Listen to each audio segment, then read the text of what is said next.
Um, so welcome everyone to the CTB Global Finals.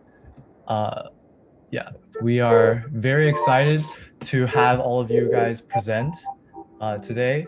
And we know that you have put in a lot of effort and time into these projects over the past 2 months, and we're very excited for you to present your work to judges from the Harvard community and to one another.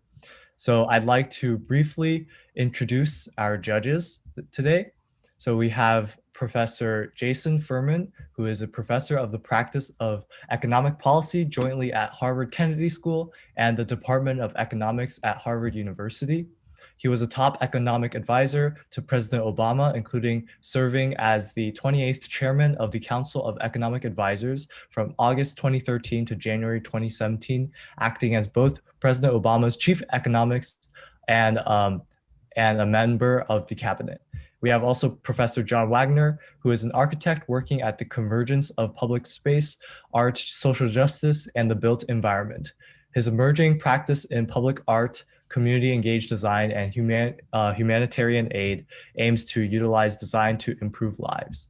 And finally, we have Professor Alicia Johnson, who is the director of Pathways to Practice programs for the Center for Public Service and Engaged Scholarship at Harvard College. She graduated from Harvard College with a degree in sociology and a secondary in African American studies, as well as a master's degree in higher education at the Harvard Graduate School of Education. So thank you to these judges for taking the time to be here. And so I will now share the rules for the team competition. Rules slide, please. So each team must have a minimum of 3 representatives for the team competition, and all students are expected to speak during the presentation and the defense with their camera turned on. Each team will present for 8 minutes, then respond to questions from judges for 4 minutes. After each team, the judges will have 2 minutes to grade, or 1 minute actually to grade, since we're running a little tight on time, and the next team can start the screen share. After all teams finish, our staff will start to verify each contestant's identification. So please bring a photo ID with you and hold it against the camera. So finally, today's session will be recorded for further review. And so this is the order for today's competition.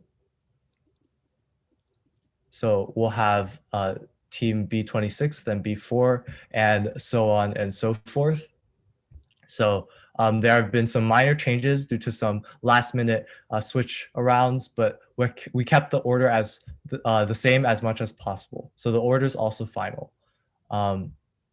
Since we're so eager to see these projects, let's get started with the first group. So the first group is team B26, and the next group to be ready is team B4. So are you ready, team B26? All right, your time starts now. Yeah, so good morning. And our project is called Switchdom, how to improve the exchange relationships between neighbors. And we came to the topic because one of the members experienced an unexpected event. Her family left home for a few days, but the milk they ordered didn't stop delivering. And when she returned, she was surprised to receive the milk from her neighbor. The neighbor preserved the milk for her family. And we learn from the experience that the connection between neighbors can be really touching, and it helps the community to be more harmonious and convenient. Concerned about the exchange relationship nowadays, we feel obliged to create an ideal community where people can socialize in an easier way at first, rather than rigid and embarrassing conversation. I'm Austin, and I'll present you with the brief introduction of the project and how we conduct it. The community is one of the main places where interaction between people happen. And the improvement of neighborhood relations not only plays an important role in advancing public happiness, but also in expanding the social capital of each individual in the community. However, the neighborhood relations keep becoming distant. To improve it, a system called Switchdom, an offline communication place and online interactive platform, is proposed. We've conducted the search through literary search, questionnaire, and field research last year. And through the relevant essay, we summarize 3 factors. 1, the trend of residential pattern from low density to high density, and the poor user experience of facilities, and the psychological change of residents. The questionnaire showed that only 2% of people refuse to communicate with their neighbors, and 90% of the rest are willing to participate in activities involving the neighbors. So we can conclude that most samples still have high social needs and hope their community is harmonious and friendly, but they don't want to actively interact due to the embarrassment and privacy issues. And in October 2019, we visited several neighborhoods in Nanjing.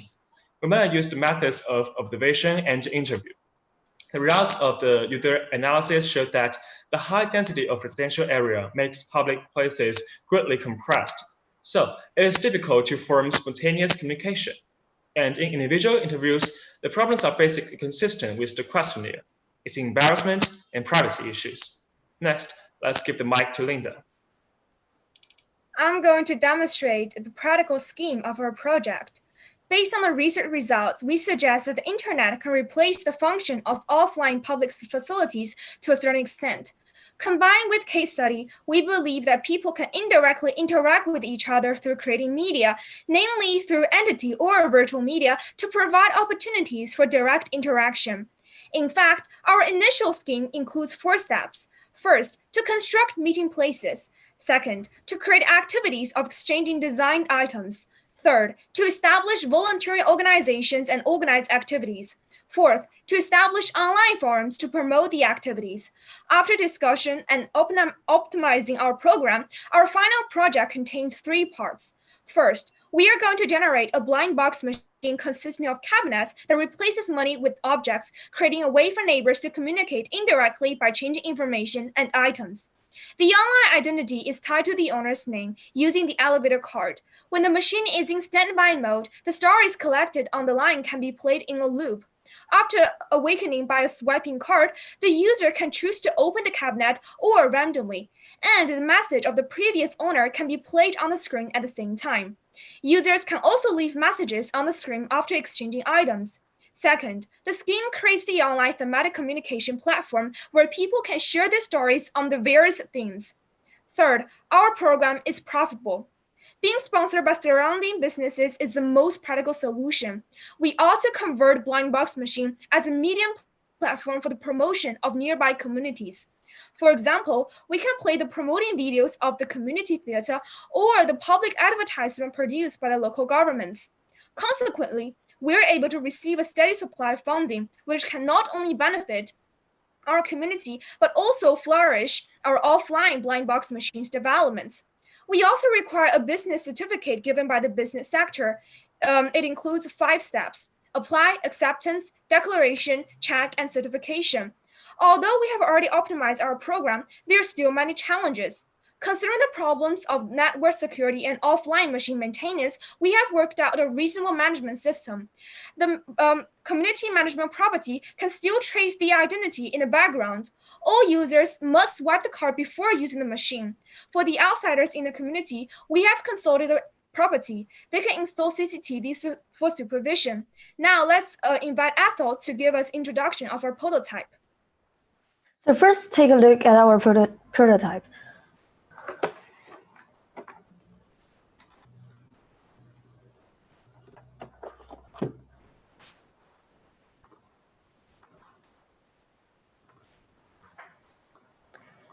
Firstly, the prototype is made only from paper and transparent plastic paper. And the blue part is the display screen. Users can choose which cabinets to put in. My model scale is 1 to 10. That's 10 centimeters for 1 meter. The depth of the machine is 50 centimeters.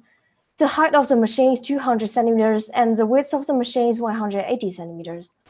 The cabinets also have different sizes from 20 centimeters high to 40 centimeters high.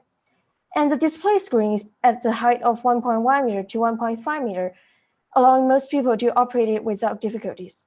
We also made a bolster to cover the machine. We haven't yet put it into produce because we need more technical knowledge.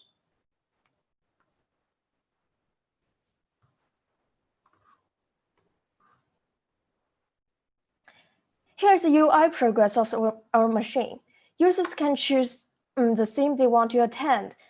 And since the number of cabinets is shown on the screen, they can get to the cabinets quickly.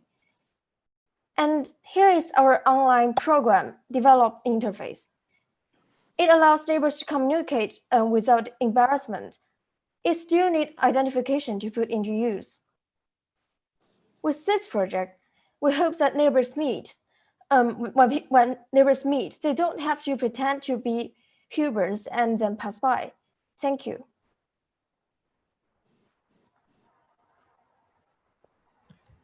All right, so thank you, Team B26. So you will now engage in a 4-minute Q&A session with the judges. So judges, do you have any questions?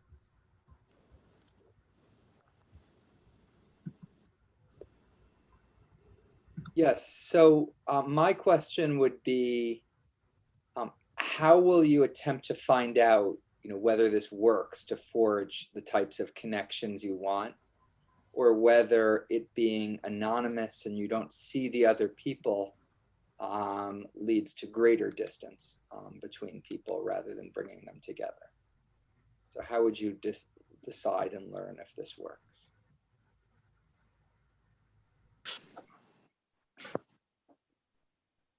Yeah, first we'll measure the effectivity of our project by, let's say, divided into 2 parts. First, we can check how many people are active users in the online platform, which is a statistic that we can really is really easy we can get access to.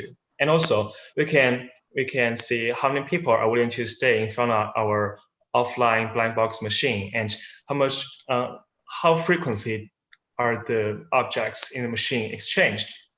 And for the anonymous problems, due to our questionnaire, we see that most people still have high social will, but they don't actively communicate because of embarrassment. And we hope this anonymous communication really works to help them solve the problem of embarrassment. We believe that it won't make people more distant, because we've already learned the similar cases like in WeChat and in QQ. Such system won't make people's relations more distant. And also, sorry. I also make add something to Austin's reply.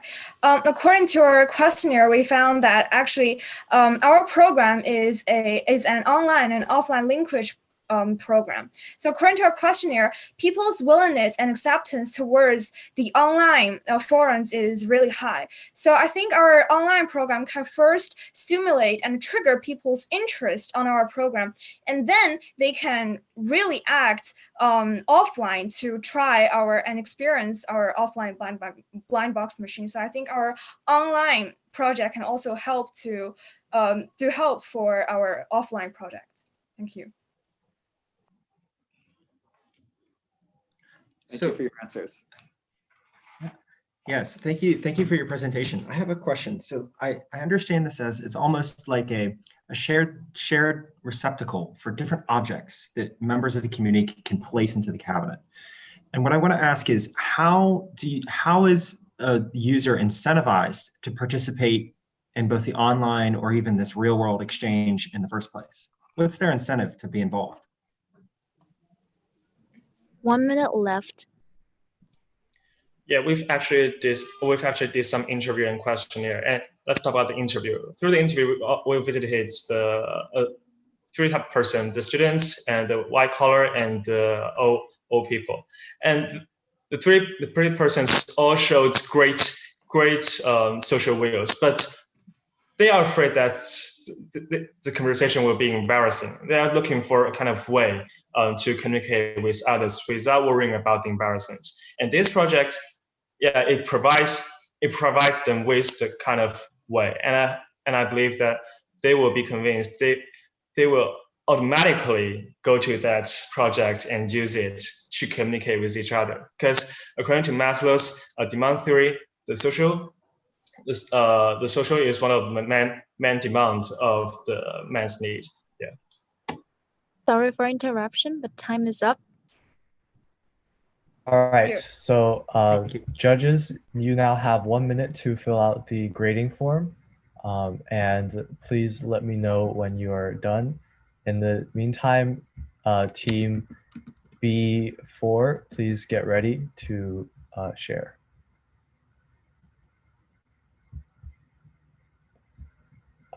Just one other note for the other teams, if you're listening to the current team presenting, you can also type questions into the chat, and they may be asked if the judges have no more questions. Hey, can you hear me? Yes. Okay.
All right, just a couple more moments here.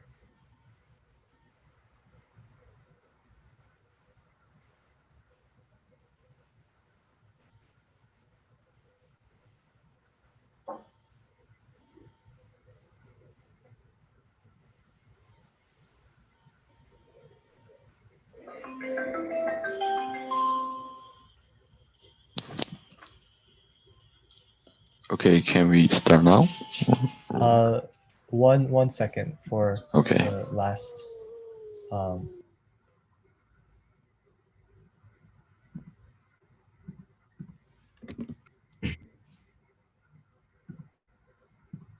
Okay, we'll go ahead and get started. And judges, if you can continue, if you haven't filled out the form yet for the previous team, please continue to do so, and then let me know if you filled it out.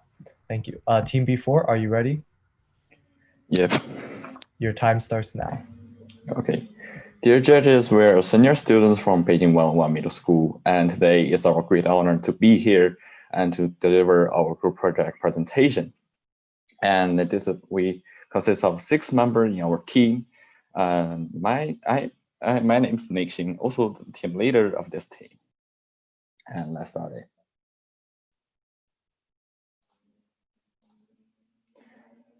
Our team project is called Aging Elegantly Cities, How Cities Cope with Population Aging. And the first half of the name is given by ourselves. The second half is given by CTB. It's also the CTB direction given by CTB2. And we know a little bit knowledge about population aging in our school during the geography class and other classes in our school. And we're also interested in why is there so much emphasis on how cities cope with population aging instead of countryside, and how should cities cope with population aging? We're eager to find out. So we found some data and found. First, the urbanization level of China until 2018 is shown below. The urbanization level is nearly 60%, and average urbanization level around the world is nearly 55%. So the urbanization level in China is much larger than the average average value.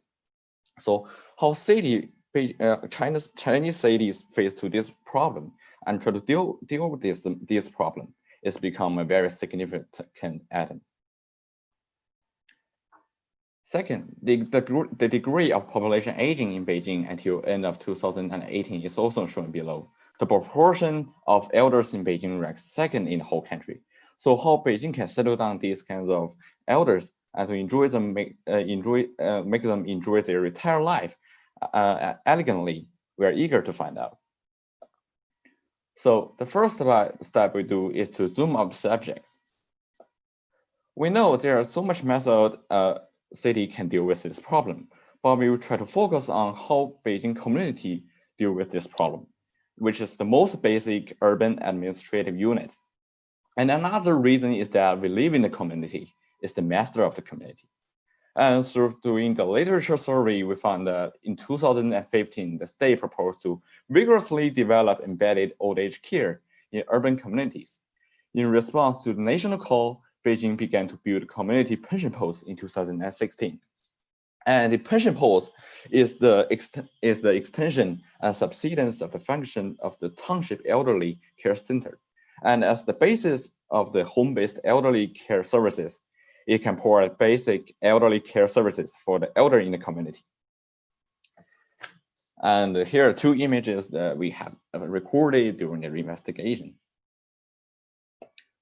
As of doing the literature survey in detail, we found that three problems that commonly existed in the operation of pension posts, which were easy to be overlooked. Here are three issues that we have found. The first one is that the residents lack the understanding of community embedded pension mode. And second one is that actually the pension mode can't just meet all elders' needs. And third issue is that the hardware is not standardized. For example, that the pension post lacks overall design and a family sense of belonging and regional cultural characteristics of Beijing.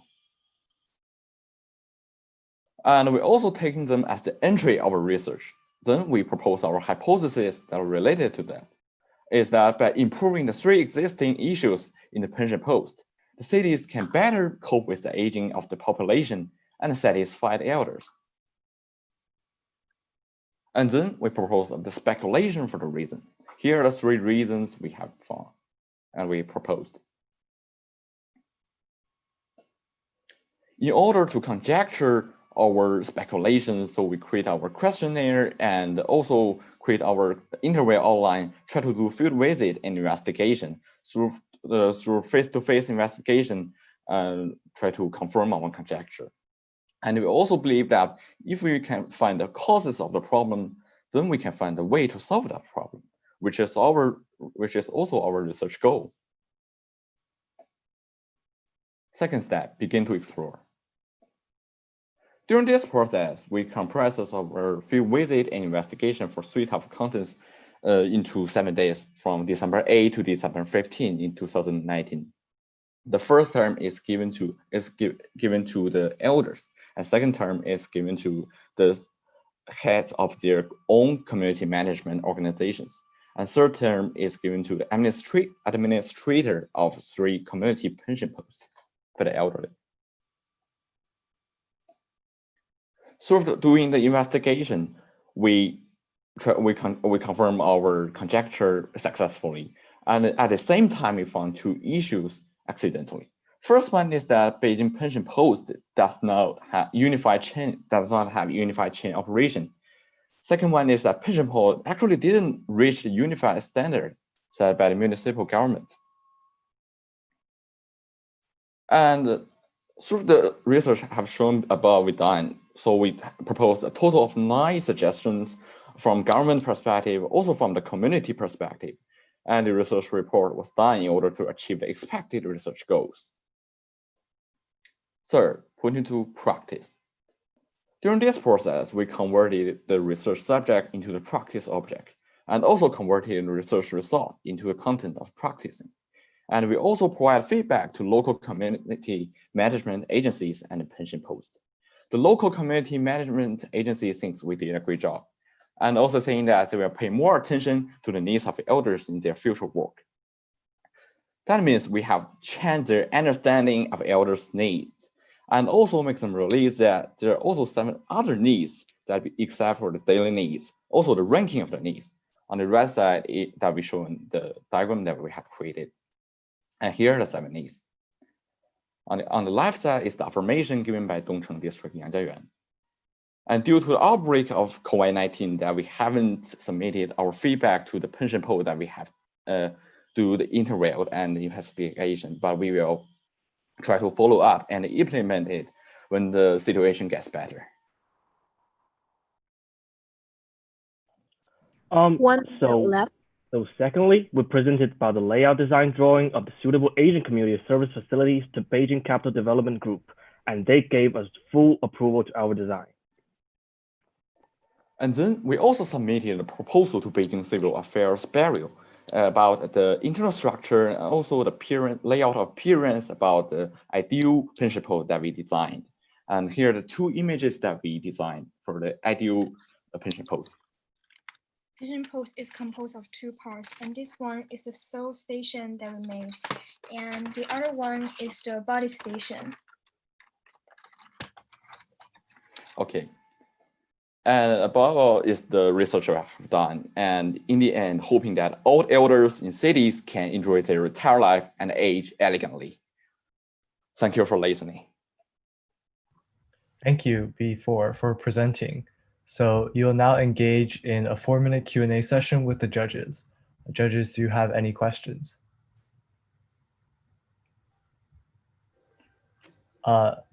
Professor Alicia, I don't know if we can hear you. What about now? Yes, good. Perfect. Thank you so much for presenting, team.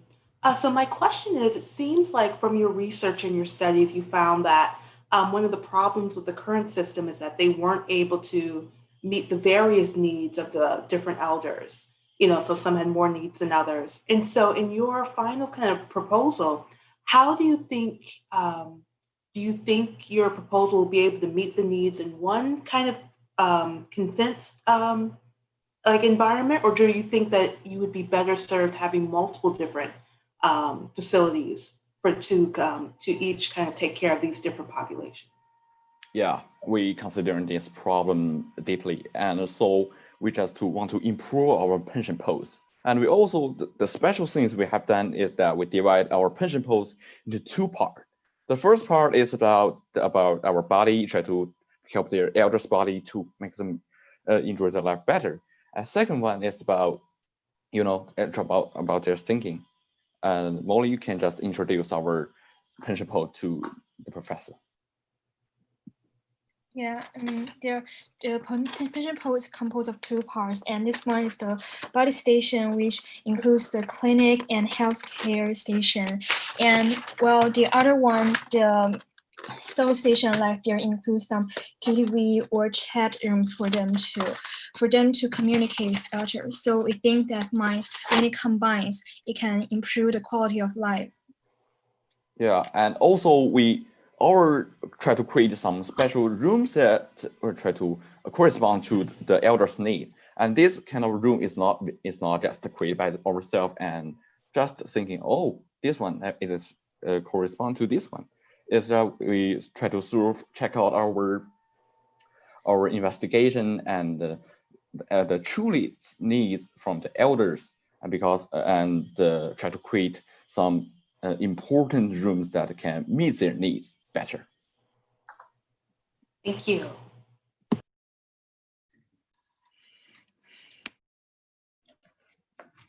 So I want to thank you for bringing up this presentation, and this is an extremely timely issue, both in urban areas of China, but also actually in many cities worldwide.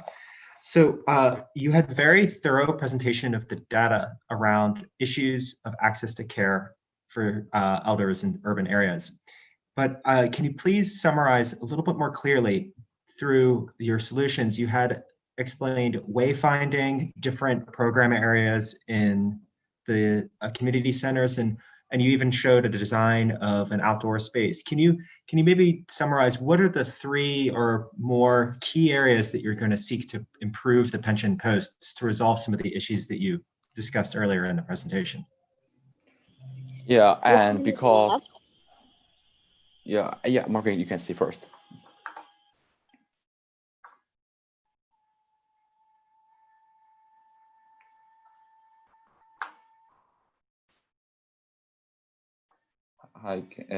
Is that Margaret saying about something? It's just mentioned you have only 1 minute left. Oh, okay. And because in this case, we create the pension post. Could you just please to repeat your question, because I can hear very accurately. Of course. So what are the key ways that you are going to intervene in the pension post to improve the quality of services at the pension post? Yeah, and because we found that there are some problem that appears in the pension post, some like that they can't just meet elders' need. And second one is that existing communities, their optimal aging facilities is not very good. So we try to just give some advice about try to modify existing facilities and try to improve their optimal aging performance. And third, also that we try to provide advice to organization set up similar to the the community elderly club, and try to make the elders have the place to do their hobby. And also the last one is the elder in the community health, they can be the healthy volunteer service team and to their special features with the heat, and to try to contribution to the building of the pension post, and to be the volunteer service. Sorry for interruption. Time is up. All right, thank you for the answers and the questions. Judges, please take notes and submit your scores now. And our next team will be Team B14. Please get ready to present Team B14. Yeah.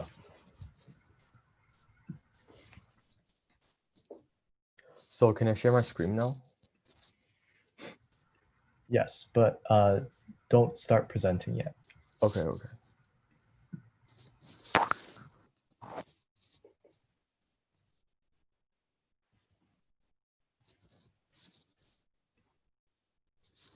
Can you see my screen? Yes. Great.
A few more moments, and then we will begin.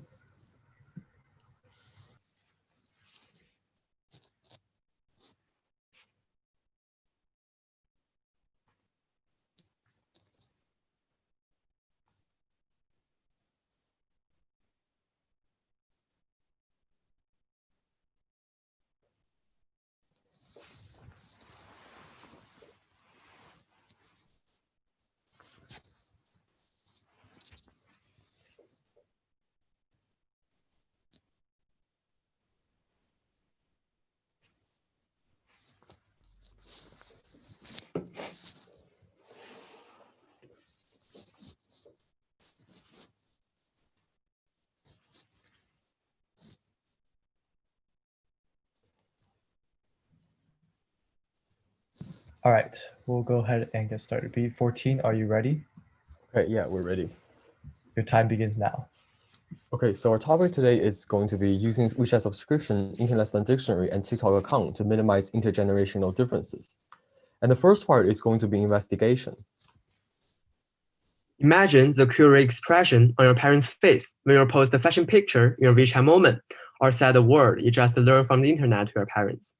I think we all experience this embarrassing moment where kids and parents don't actually understand each other. So in fact, you are not alone. According to the Pew Research Center study, there are 79% of Americans see some fragment in their conversation with their parents and children. Yeah, exactly. These are all examples of generational gap. According to Investopedia, a generational gap refers to the chasm that separates the thoughts expressed by members of two different generations. And one of the factors contributing to this gap is popular culture, which is favored by the younger generation. Internet slangs are newly emerged on the internet and is a kind of popular culture. When more children begin to use internet slangs during chat to their parents, misunderstanding on the words may lead to unclear expression and thus broken their relationship. Thus, our group hypothesized that internet slangs may contribute to the formation of intergenerational gap. But the question is, to what extent? In order to investigate to what extent will internet slangs affect the formation of generational gap, our group decided to do a questionnaire. We chose questionnaire because it is time efficiency and it is directly linked to our target audience. So there are mainly three components of our questionnaire. First, we use progressive sampling to target our target audience as post-70s with an average age of 43.9 years old. Then, when designing the questionnaire, we use iterative questions to repeat the same question twice or third times in order to in different sentence structure in order to get the real thoughts or the real feelings of our participant. Then, the questions are all specifically designed to investigate the relationship between internet slangs and intergenerational differences. There are mainly three types of questions: the extent of misunderstanding of words, the degree of difficulty communicating, and the definition of some specific internet slangs. Then, the result of this questionnaire shows that 80% of the parents have some difficulties communicating with their parents and don't understand some part of the language the children said. In addition to that, as shown in the graph on the right, 50% of the parents get the answer wrong when they were asked to give specific definition of some specific internet slangs. Thus, with all these results, it can be logically concluded that when children begin to add internet slangs in their conversation with their parents, the parents will not be able to understand them. Hence, internet slangs still contribute to the formation of intergenerational differences, but since there's no cause and effect relationship built, it is not a leading factor, and other factor may also contribute to the formation process. With this result bear in mind, our group did a second round of literature review and found that teenager value is also an important factor affecting intergenerational differences. So according to Ronald and Wang, after industrialization, two separate values are formed in two generations. For the parent generation, there's a modern value, also called digital immigrants, whereas they emphasize the need of economical and material safety and use digital devices as working machine. In contrast to this modern value, the kids generation or the teenagers generation have a post-modern value, also called digital native, where they emphasize self-expression and life quality and use digital devices as not only working machine, but also entertainment. These different values may collide with each other and form misunderstanding or misinterpretation, eventually leading to intergenerational differences. Hence, with all these results, our group decided to do three implementations specifically designed to solve part of the problem. We decided to do a WeChat subscription, an internet slang dictionary, and a TikTok account. So based on our research, we decided to use WeChat subscription to popularize the teenagers' values and to minimize the generational gap. So we create two comic characters for our articles and give them opposite personalities. First, Ao is silly, cute, and not familiar with the internet slang and the popular culture. And second, Dong is knowledgeable in teenagers' value and the internet slang and popular culture. We create these two characters based on two aspects. First one is comic book, because our target audience like to read it when they are young, and this type of character is favored by them. And the second is pocket time. we understand that our audience is busy on their work, so we use the concise word of articles in order to save time for them. The article of all gives the definition of the internet slangs by telling fan stories, and the goal is to analyze some specific phenomena, value, and culture related to the teenagers. So the criteria of choosing teenagers' value depend on two apps. They are Weibo and Zhihu, and these two apps are the gathering places of teenagers. And the topic present in it can give us the reflection of the teenagers' value and the popular cultures. So we have a huge impact on our articles, which depend on our data. We totally have 320 follows, more than 22,000 views, and more than 3,000 shares of our articles. And for the second part of our program, we're creating an online dictionary. It is specifically designed to popularize internet slangs to our target audience, which are middle-aged and older people. Basically, it helps people to find out the meaning of internet slangs that confuse them in daily lives. So here is the main page of our website. We chose a white grassland view as a background, which makes users feel more comfortable when using. And the white words above is the address of our website. And the next page is 2 examples of our explanations. You can see that the words are simple, explicit, and easy to understand, especially for our target group, which are middle-aged and older people. Finally, our website has a fuzzy research function, which means when we type a letter, all of the related internet slangs enlisted will be shown on the list down there, achieving the goal to popularize more internet slangs. Thank you. So for the part of the TikTok, as we all know that TikTok is already such influential among the globe. So for solving the generational gap, we should not only focus on changing the idea of the parent, but also we need to influence the young people. So by teaching them, especially for young people, the internet slangs can also ease the tension between themselves and their parents by creating more things for them to talk about. So according to the graph, we can see that the average age for the TikTok user is below 24, which shows that by uploading our video on TikTok can definitely make our work be approachable for the young people. And also, in each video, we will introduce one of the most popular internet slangs in China, and also with its origin and subculture. And all of those informations will be based on the perspective of the cartoon-like character, Ao, who has been mentioned as a city boy before. And we can see that we already have 56 followers and also 15,000 plus total clicks. So it shows that we are also already becoming influential among this media. So to put in a nutshell, our group used online dictionary, TikTok, and also the WeChat subscription to minimize the generational gap. And with the influence we listed, generational gap. So as a last, we want to claim that let's just keep going and fill the gap. Thanks. Thank you, team B14. So so now you will engage in a 4-minute Q&A session with the judges. Judges, do you have any questions? Yeah, I can start. So thank you so much, team, for sharing. And so for your target audience with the middle-aged and older folks, they're going to be kind of using the dictionary and the WeChat subscription, correct? And then the younger folks will be using TikTok as a way to communicate. How will you imagine encouraging folks to utilize these channels? And do you imagine that some of the older folks will use TikTok and vice versa? Yes, definitely, because as we mentioned before, we're specifically designing our WeChat subscription or TikTok account to fit our target audience. But if you're using TikTok, it is our target audience is definitely teenager. But if you're older people, you can still use TikTok, and it will still be fitable to them because it is still like introduction of internet slangs and like fun stories about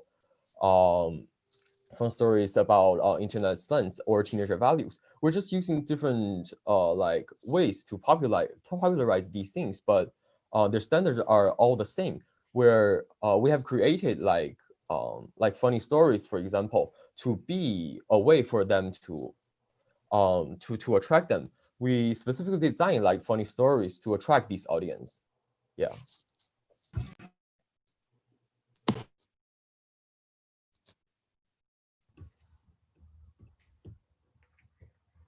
Thank you so much for the, the great presentation and the really creative idea.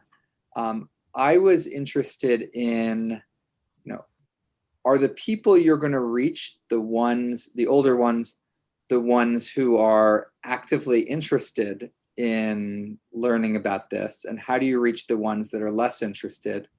And then also, is there anything that younger people need to do to change their behavior in the language they use? And does that fit into your project in any way? So first, for the part of the younger people, I think the most important thing here is to understand each other. And when we're doing TikTok, we not only post like short explanations of internet sense, but we're also going to post like evaluation or analyze of older people's value in the future. We haven't done it yet because we just created our TikTok account like a month ago. We're currently planning to do them in the future. So this is our way to let younger people, to encourage younger people to communicate with their parents in order to like minimize this generational gap problem. And for older people, I think since children is like their pressure or their baby, they do want to communicate, they do want to actively engage with their kids. And so they would be active when we told them that this is a way for them to minimize this generational gap. I think this is really something that we don't have to encourage the older people. We just need to tell them that this is a way for you to minimize generational gap, and to tell them that we have research supporting this idea. So, yeah. Yeah, and also for your second part, 1 minute left. We do not mean that teenagers should change the use of words. We're just encouraging the communication between the two generations, and let those older people to get understand about those internet slangs, and let younger people to understand about the difference in the value. Oh, and also get a point for the person, for the senior people who are less likely to know about the internet songs. So we design our some part of the particles like cartoon, and it seems as the same with ones that senior people read when they were young, because as our parents or our grandparents are young, they are often read the book which is in a cartoon-like style. So by designing our article also in that style, maybe it will further help them to grab their attention and also stimulate their interest. Great. Time is up. Thank you. All right, thank you. So now, judges, please take notes and submit your scores. Our next team will be team B22. So B22, please get ready to present.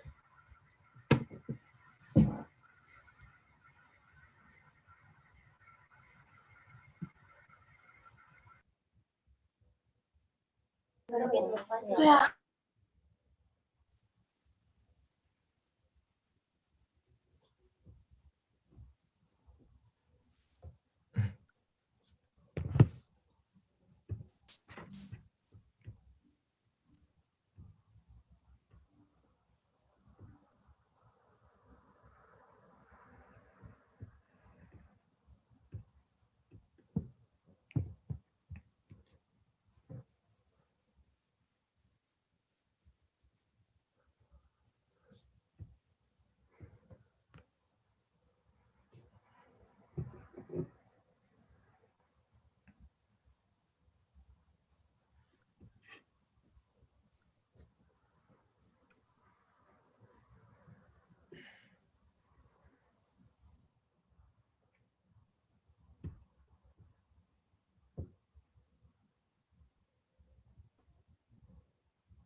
Just a couple more moments here.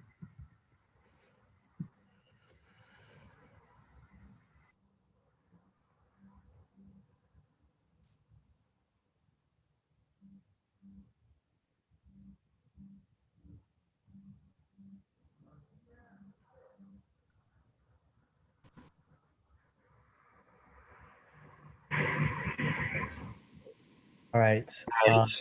So B22, are you ready? Yeah. Yeah. Your time begins now. Good luck.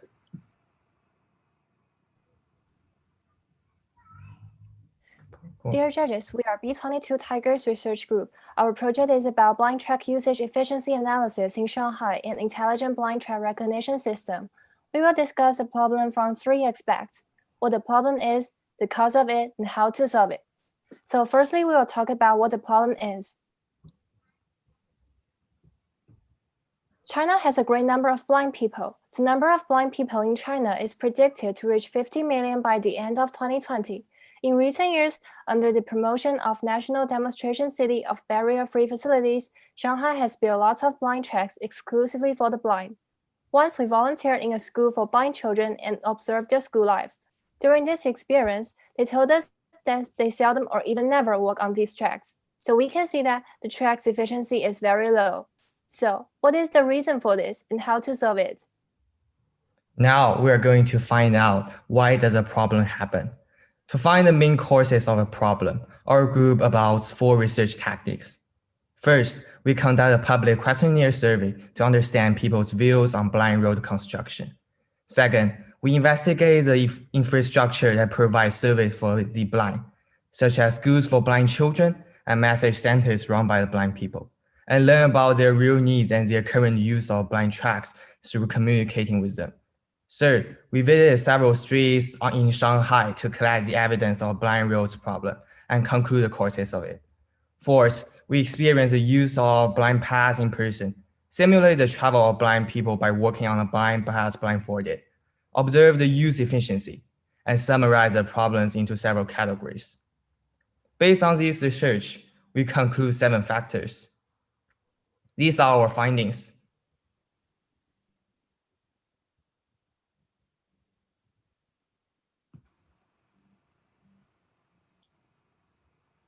Now we are going to talk about how to solve the problem. After completing the study, our team further identified the causes of the inefficient use of blind tracks and find that the root causes are the insufficient public awareness, unreasonable government construction, and inadequate management, and disadvantages in the design of blind tracks. Therefore, we carry out practical activities and finally propose corresponding solutions to the 3 root causes of the problem. First, we increase public awareness. For this case, our group makes some leaflets with some knowledge and information of the importance of blind tracks and the present situation of the blind people in order to inform the public the problems they faced. We also distribute them and give some tiny speeches in some public places like the school and the communities. At the same time, we make some videos to increase public awareness. Secondly, we cooperate with governments to put forward proposals. For this case, our group contacts with the Regulation and Construction Department of the Shanghai Blind Track and make out a scheme after cooperating with the related officers. The scheme contains plans for the regulation, construction, and maintenance of the tracks.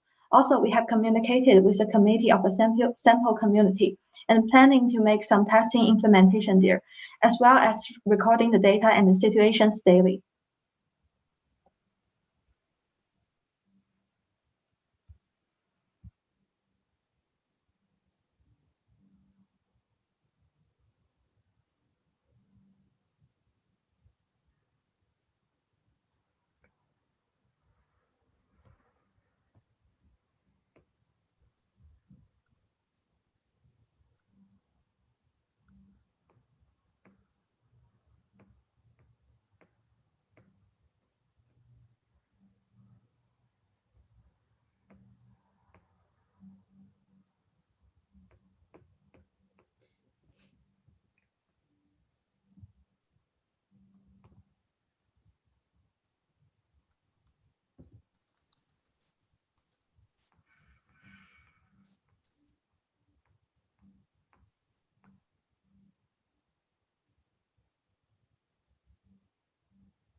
Excuse me, but can you hear him? No. He has some signal problem. Oh, maybe we'll. So can I be here now? Oh yeah, we can hear you now. So I'm going. Can I just say it again to resolve a problem? All right. I'm sorry, some technical problem. So now I'm going to talk about the main part of our implementation. So pointing on the defects in the design of the blind road, we first analyzed the two major assistant equipment for the blind to work with, the guide stick and the guide dog. So after a series of discussions, our group just decided to combine the advantages of both of them and use some computer technology to provide a reliable, intelligent blind track recognition system for the blind at a relatively low cost. So this figure mainly shows the reason why we apply this kind of computer technology. So our goal is to develop a portable device which can continuously detect the working situation for the blind, and when some deviations occur, it can just timely give the blind some warning signals through the voice broadcasting and avoid potential dangers. And our group just used Raspberry Pi to develop our system. So Raspberry Pi is a kind of mini computer which are portable and have a fair ability for computing and programming. So the core principle of the system is to use the neural network machine learning method to decompose the blind track image into various parts and extract the corresponding features of them and make the judgment of whether this image is a blind track or not, and then complete the recognition. So this picture is the process of a generation of the neural network model. So the whole stage is divided into like the learning process and the recognition process. And this picture is our core Python algorithms of our system, including the learning process, recognition process, and the real-time voice broadcasting. So this slide mainly shows our final results. So the left side is the system background when the equipment is running. And on the right side is the specific experimental process of our equipment. So in this experiment, we are going to test that whether the device can successfully recognize the blind track image and the non-blind track image and broadcast the right information. So firstly, we just put an image over the blind track from the camera. On the track. We can hear the broadcast on the track. On the track, on the track. On the track, on the track. So now we switch to a non-blind. On the track.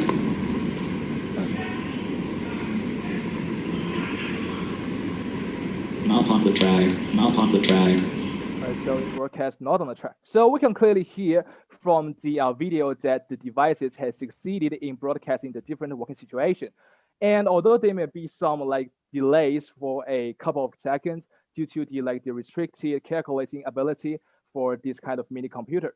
So in the specific use of the device, the blind only needs to hold it or just attach this to some guide stick and just aim it at the road in front of them, and that's okay. Sorry for interruption, but there is only 1 minute left. Okay, so despite all we have already done, we have also made up an action plan for the future work. First, for the cooperation part, we choose to first establish solid collaboration with some of the housing estates and organizations here in Shanghai. Our team would carry out activities and do further promotion and try to attract more social attention. So after those plans, we will have the actual experience base that will help us raise our suggestion to the local government. And as for our product, there are undoubtedly some weak points in it. For example, due to the restricted calculating ability, there will be some delay in the recognition process, which makes the outdoor experiment not very effective. So we have already planned some possible solutions for this drawback, like the figure we show on the right side. We're planning to rent some cloud server for the blind track recognition computing, which means that the device would only need to capture the picture and send them to the server and receive the results. All of the process will be done within a second due to the high transmission ability of 5G network and advanced calculating capability of the server. We'll also connect local university labs since they are more professional, and we will invite the blind to try our product. For the very last part of our plan, it will be the promotion of our product. We want the product to be officially So that it will be our pilot plan. I would say we think big. Thank you. Thank you. So now you will engage in a 4-minute Q&A session with the judges. Thank you, B22. Judges, do you have any questions? Thank you very much for your presentation. This is a really also excellent topic to be addressing. You actually presupposed my question by that very last slide that you had shared, describing how your next step would be to engage in a university lab or another way to expand on your research. What I would like to ask is, what do you see as one of the primary constraints of taking this prototype with some of the issues and some of the advantages that you described in the demonstration to a real world application? What do you see as one of the biggest constraints to go from a prototype to a real world application of this? Yeah, so currently the main problem lies in the delays in the product, which means that when they're doing some recognitions of the image, there may be some like a couple of seconds of delay, which make the experiment not very effective. So in order to save this, well, we have also said in the future plans, we'll apply some 5G network to avoid this problem. So this is basically our biggest constraint with our product. So yeah. And I have something more to say. So despite those technical problems, the patent is definitely a weak point. Like, we're not sure if we can apply the patent in the future. And to my knowledge, to apply for a patent will take for 5 years. So yeah, the time will be a problem as well. I have follow-up questions, but I'll cede the floor to the other judges. Just have a quick practical question. So, and maybe it's just I'm not familiar with the Raspberry Pi, but do you imagine for someone to actually use this device on the street, would they need to also hold this and also use their cane or guide dog, or would it be something that could be, or used with other technology? How do you imagine a person using this? So this kind of product is mainly a kind of assistant product. So it may be whether it can easily be hold on the hands or to point it on the road, or it can be attached to some guide stick and just spare your hands. So it's a kind of multiple function stuff, which is very portable. Thanks.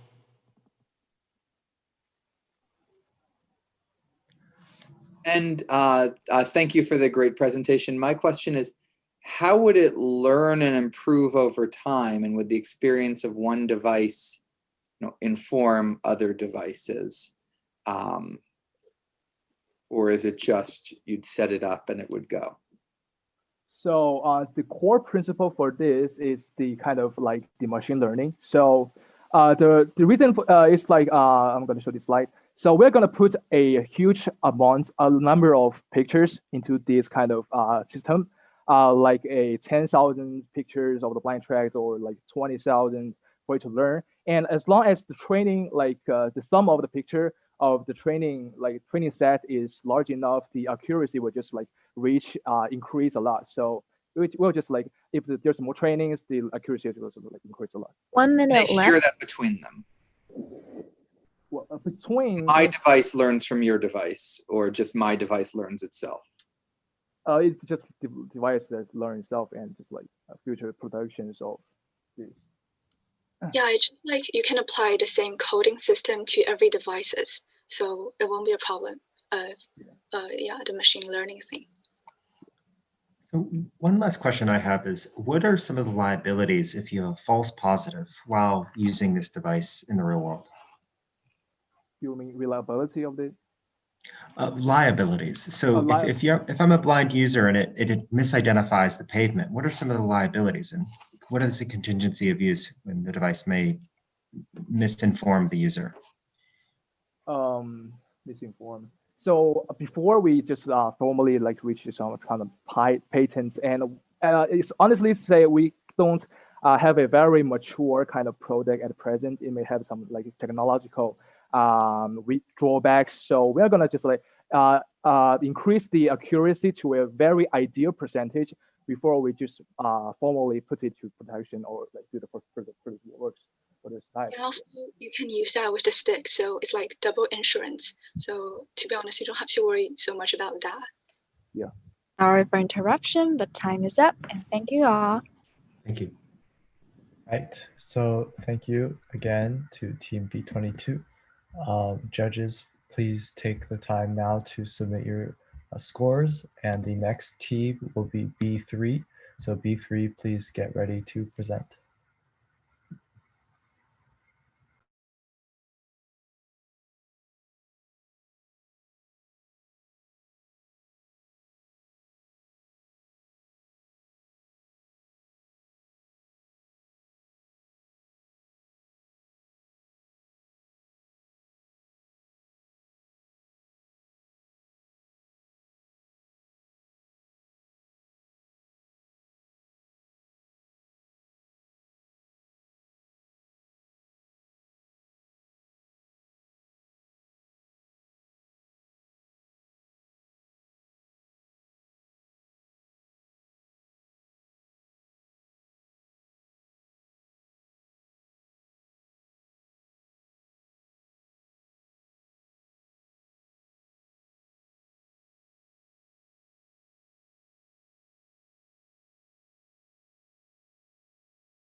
All right, so thank you. And B3, your time starts now.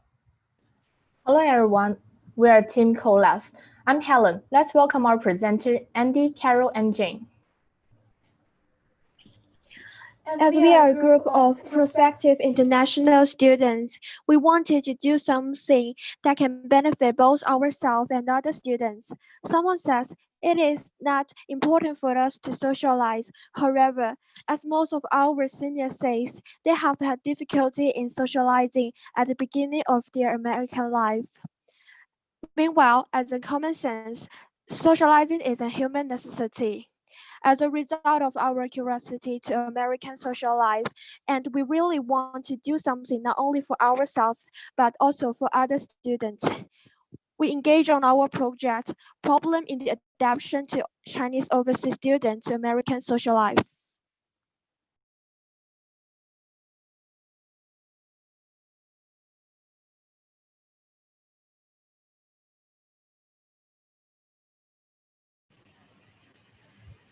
We first do interviews and questionnaires to identify the cause of the problem.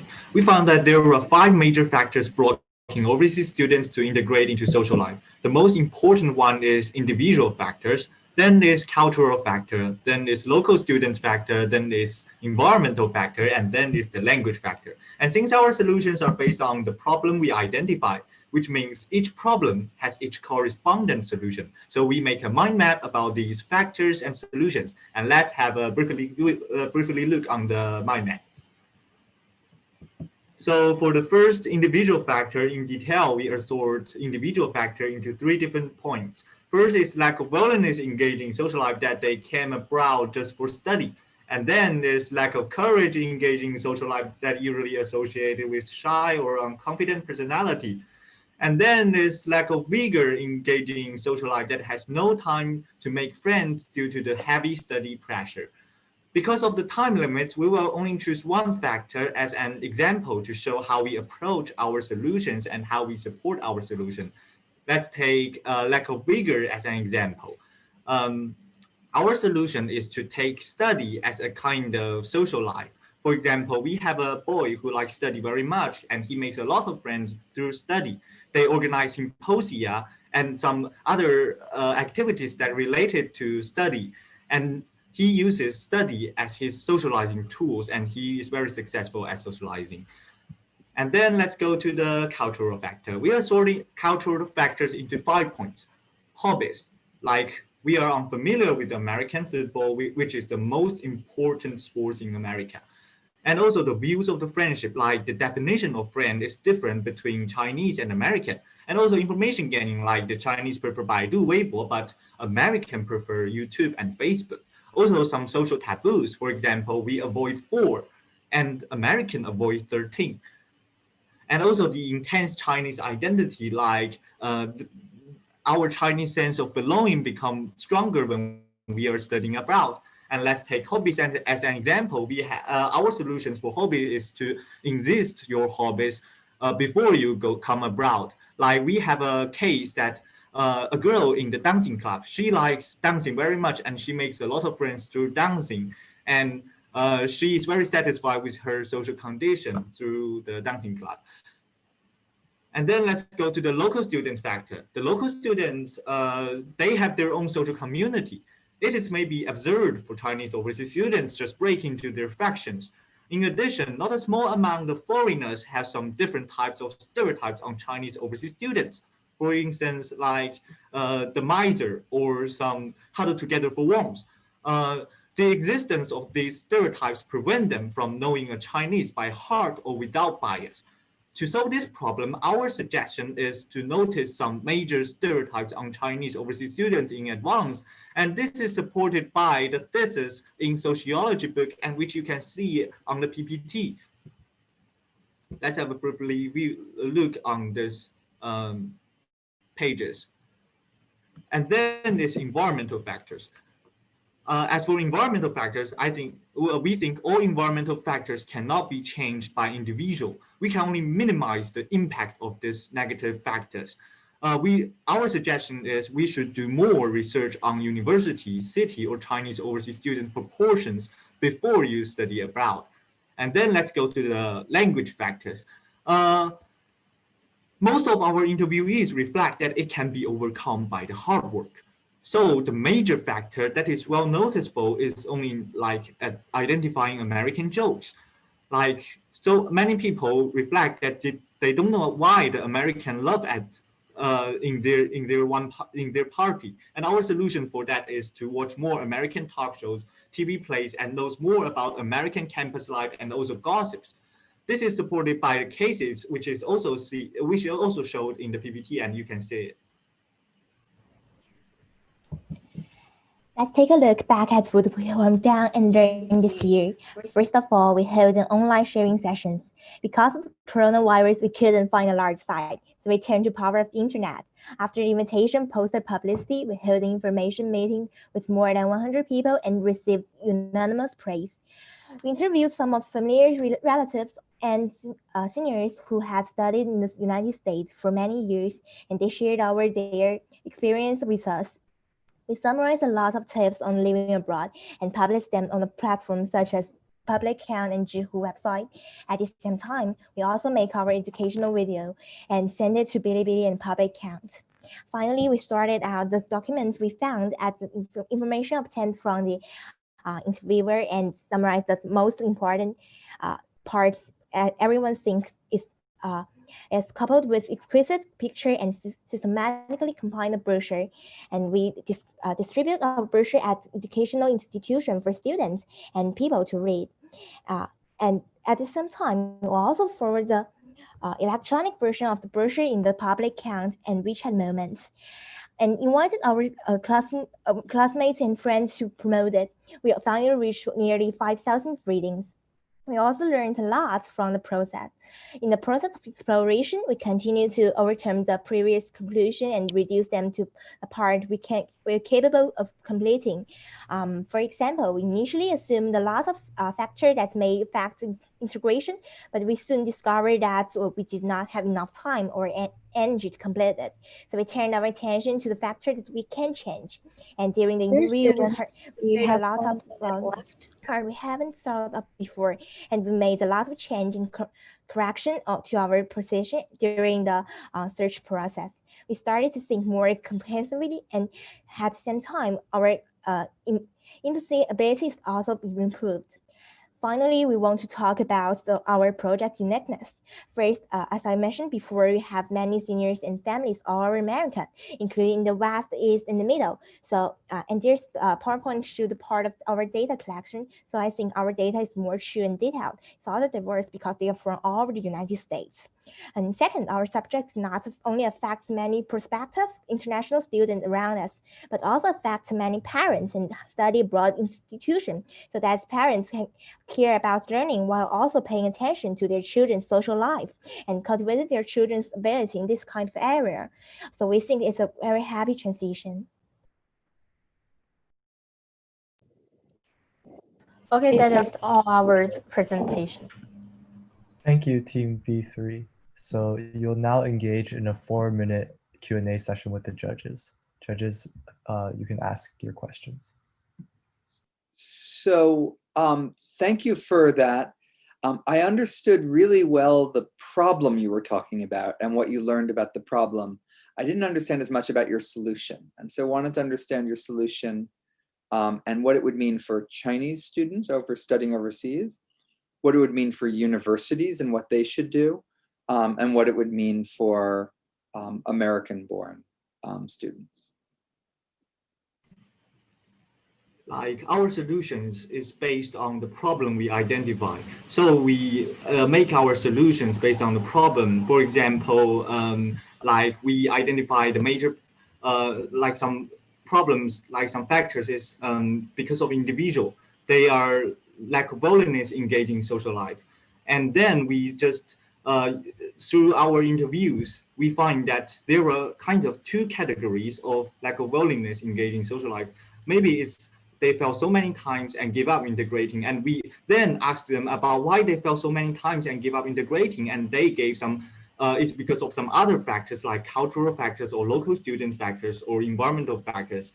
And then we just go through these factors and then like take some literature reviews as some reference. Also our successful cases, especially for successful cases, we sum up our successful cases and then get the solutions to solve these kind of factors.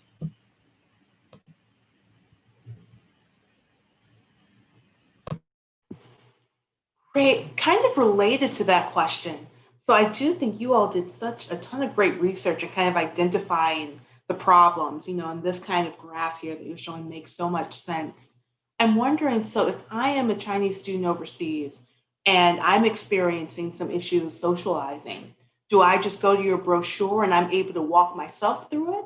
Or is there some sort of app or something that helps me identify what my problems are?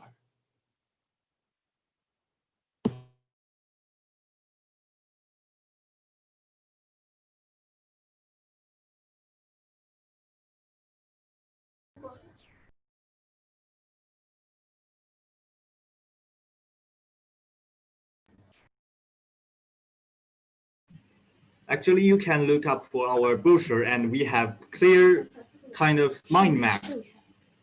We have clear mind map to help you identify which problem you have, and also like if you have that kind of problem, you can just go to that categories and then see what you can do to deal with that kind of problem you face.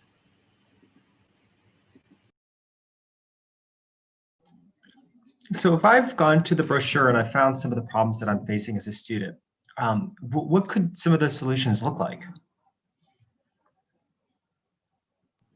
You have 1 minute left. Usually we have some successful cases in some specific factors, and then we will summarize why this case is successful and why they get successful in the social life.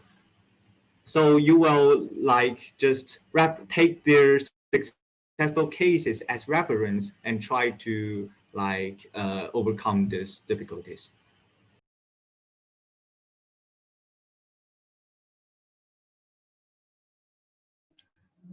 In the remaining time, well, thank you for this presentation. I think the research is very thorough. One thing I would suggest is to make very clear what your solution might be, and how you might help the students who are finding these struggles overseas.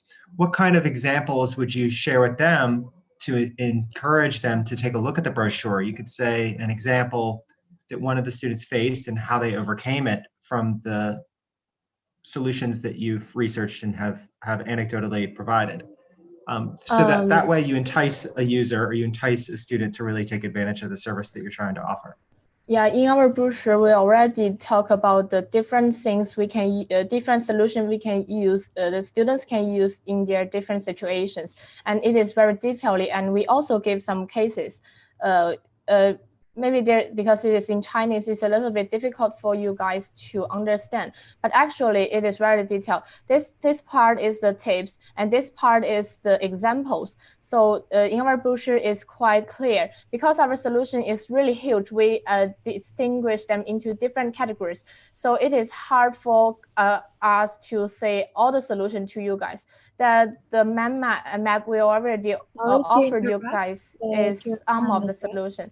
And in our pamphlet, there is the huge solution that we already get. So we think that for the most of the students that they have the problem in integrate into American social life, it is really helpful for them to see our pamphlet and see those examples and also see those tips. And also we give some question that they can think themselves. It is the part that different people can decide their solution by themselves.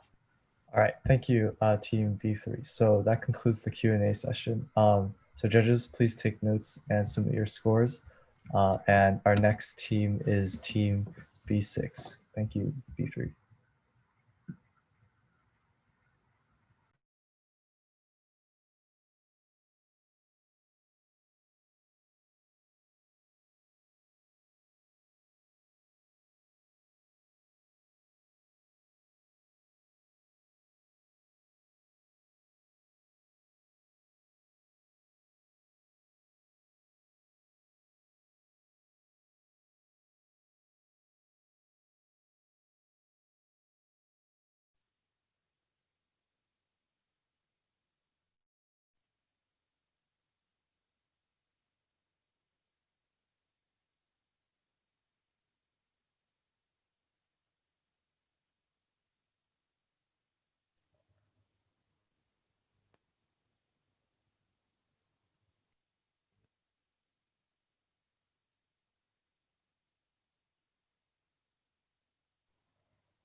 Hi everyone, we're the group Eyes for You, and we're gonna give a brief presentation on our project, which is about... So, sorry, give it a few moments and then we'll begin. All right, it's okay. Yeah, no worries.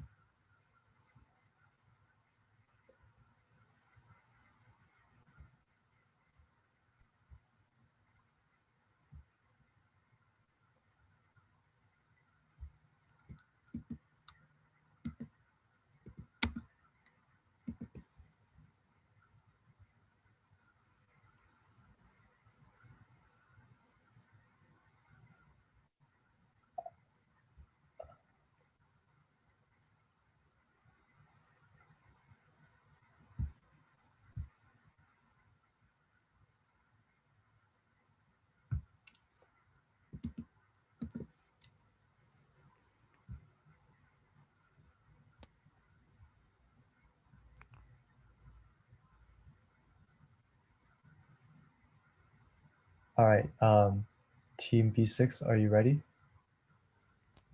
Yeah. Your time starts now. Good luck.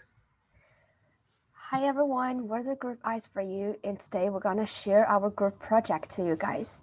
And our project is about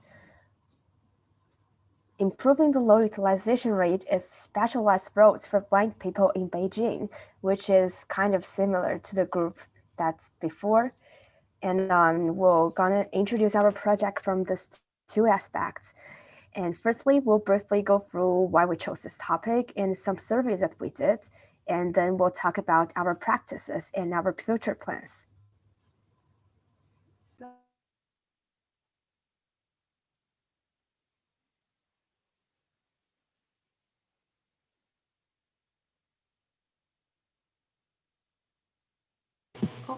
I can't hear. Cindy speaking, I can't hear.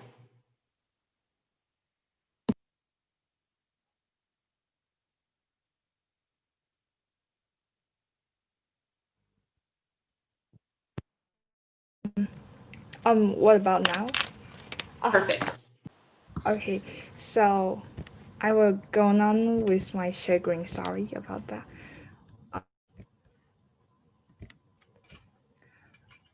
And there in 1.35 million low version people. Therefore, there will be more than 50 millions in the 2020s. But the problem is we barely see them walking on the street. So we want to figure out these reasons and do something for them. So we did two surveys. Firstly, we did some one-on-one interviews with more than 20 blind people, which we also asked in the online questionnaire designed for them. Like, do you think the blind road is safe? What factors affect its security? And in this chart, we can see that the most blind people think the blind road is relatively unsafe, and the enormous factors contribute to the low benefit of the blind road is the occupation. And there's other factor also shown in the table. And at the same time, we distribute questionnaires for the normal people living in Beijing and receive more than 160 effective questionnaires. And we can analyze from this table that the most occupations in the blind road is made by the people, like the sharing bike, the parking vehicles. And this chart shows that the most people do not systematically learn the knowledge of the blind road, which further verified that the weak awareness was related to the lack of the relevant knowledge. And as for our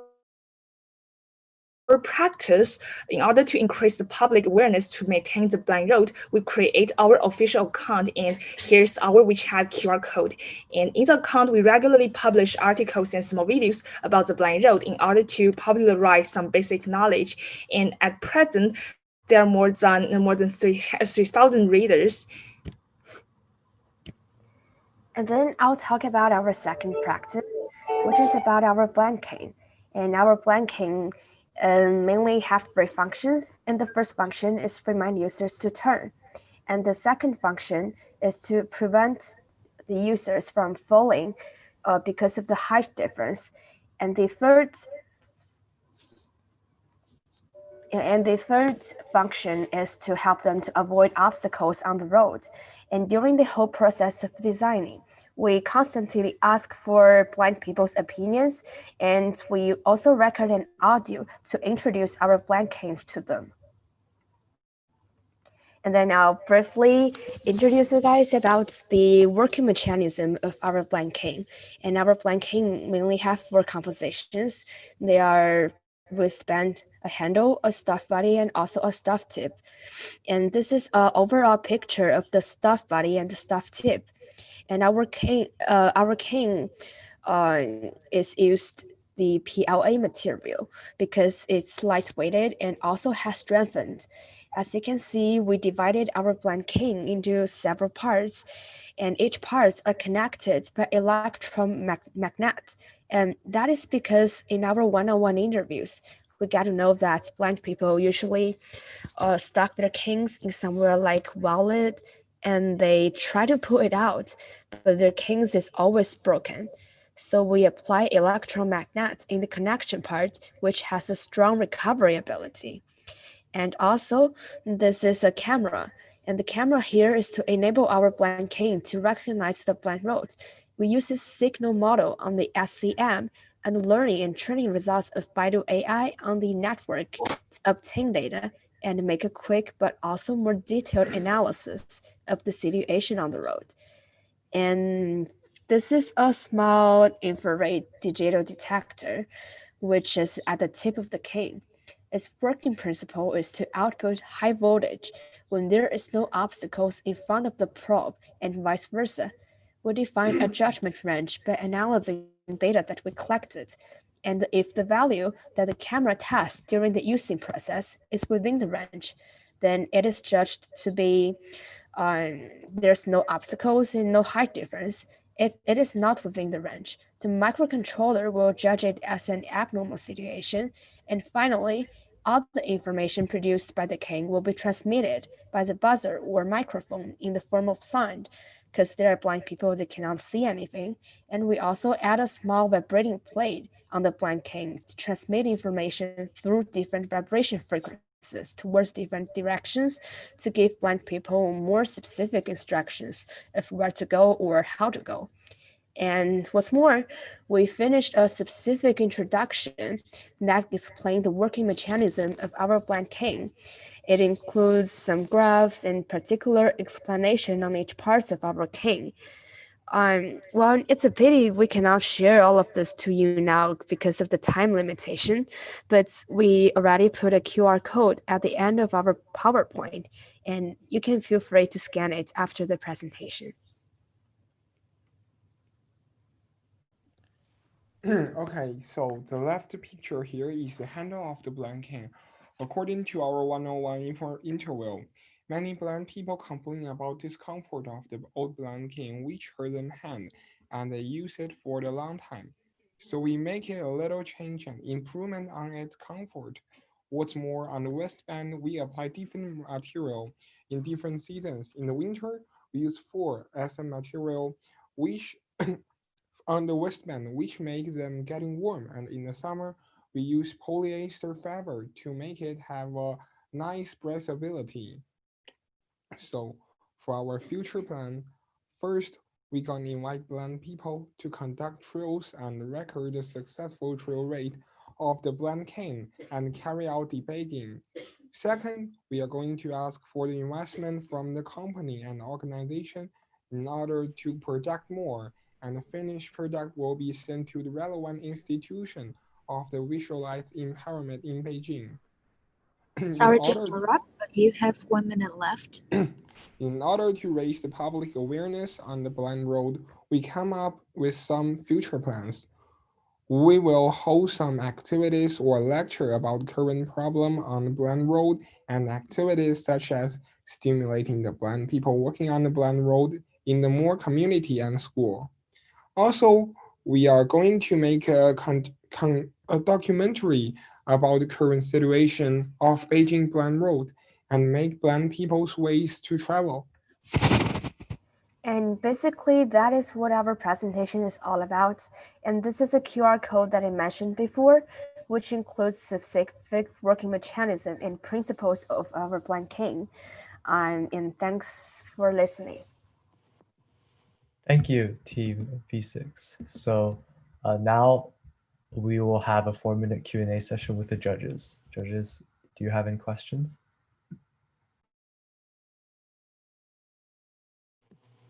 I have a question, and it's kind of logistical. So I saw on the last slide, one of your kind of future steps is to, partner with companies and things like that. And I assume to, be able to sponsor these canes, but how much would it cost for a blind user to get one of these specialized canes?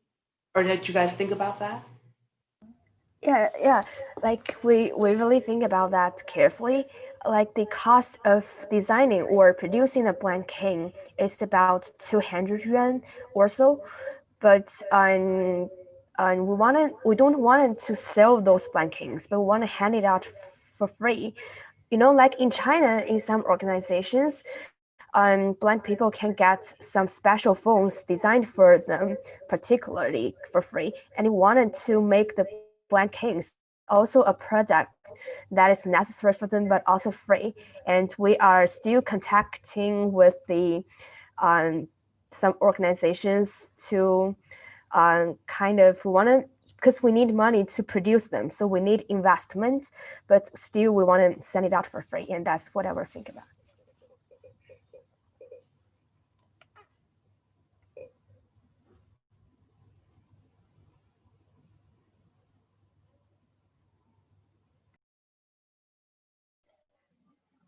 wanted to comment that it's very thoughtful of you to consider the ergonomics of how would a user both hold the device in different seasons, which is very thoughtful, but also how the device be able to be stored, demounted, and put into a bag or another place when the user goes home or boards public transit or something like that.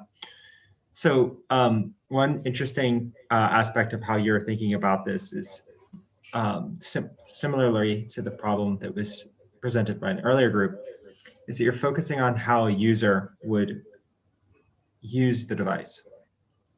Have you made any prototypes, physical prototypes, to begin to test the idea and to test these design solutions you've generated?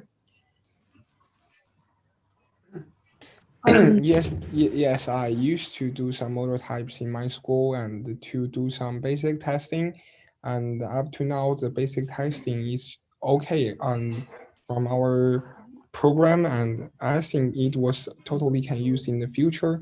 And maybe in the future I want to put this product in some maker website like the DF Robot, the kind of website like this, and to make more maker to use it and to give more thinking on it, to make it be a community to discussion of our product, to use our ability to make the blind people have a better life. Yeah, and I also want to add some point that because of the COVID-19, so we delayed our plan to conduct the trial. When before the COVID-19, we planned to have the trial, and we already connect with the blind people we know, and to test the blind king after the COVID-19 or among 1 month later, during this time. Yeah. Okay, so team B06, you have 30 seconds to go. All right, I think that since we're running a little bit behind, judges, you may start filling out the form. Thank you again, team B6. Thank you.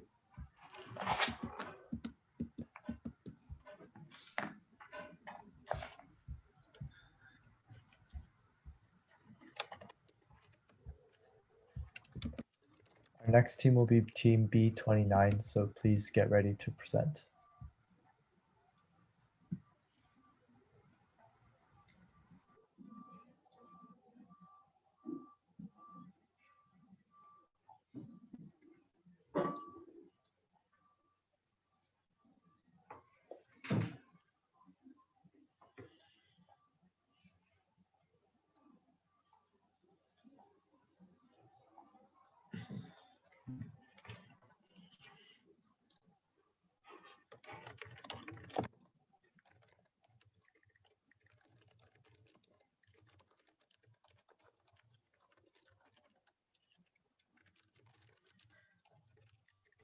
And judges, please let me know when you're done. Thank you.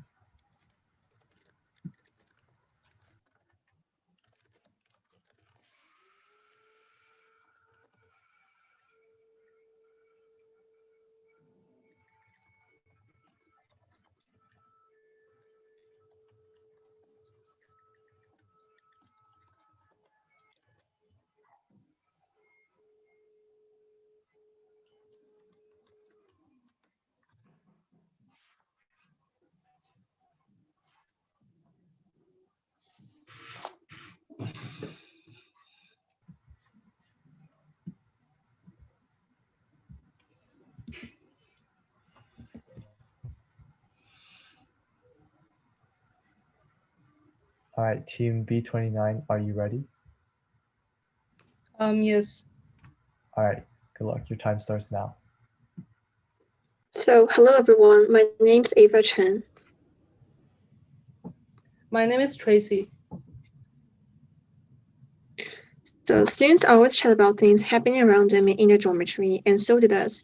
We discussed over verbal abuses when we are living together on campus, and we surprisingly find that 6 out of 8 people in our dorm have experienced verbal abuse. The high percentage did not only surprise us, but also made us think over the reasons behind seriously. So, in recent years, the public has become increasingly aware of school abuse. which is mainly divided into physical and verbal violence. The form of physical violence is relatively easy to identify and have received more attention. However, the definition of verbal violence is not as clear as physical violence, and it's not widely concerned by the public. So, what is verbal violence? After reading the academic papers, we found that there's explicit and implicit verbal violences. Explicit language violence is the one with rude words and furious tone. Implicit verbal violence is the one with softer words but often ironic. No matter what kind of verbal abuse it is, all the verbal violence bring uncomfortable feelings or mental harms to the victims. The reasons behind are that the perpetrators consider their war weapons as daily jokes that everyone would have said. And for the victims, they may blame themselves for their imperfection on appearances. Also, they will be feel that they're too sensitive. Realizing the severity of language violence on campus, our team decided to find out the potential causes of such issue, and we also take actions according to the causes we found.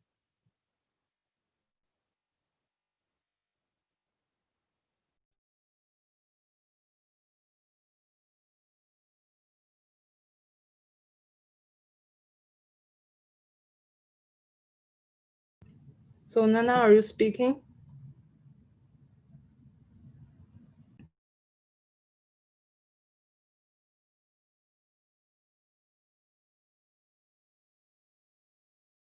And maybe one of our member encountered some internet problems, so I will speak for her. And to have a basic understanding of the overall situation, we conduct the first questionnaire. And we have surprisingly found that the victims being bullied verbally by others are usually the perpetrators at the same time. Thus, the severity of verbal abuses can grow greater and greater as a vicious circle. This made us to be more determined to find out the actual causes. To improve this situation, we assume that this vicious circle can be ended until one of the members realizes that they're in the situation of school abuse. We try to set the lack of awareness, the ability to realize that oneself is being bullied by words or bullying others by words as one of the main causes of school verbal violence. Thus, we conduct another survey, and we received 292 answers from people in different age groups.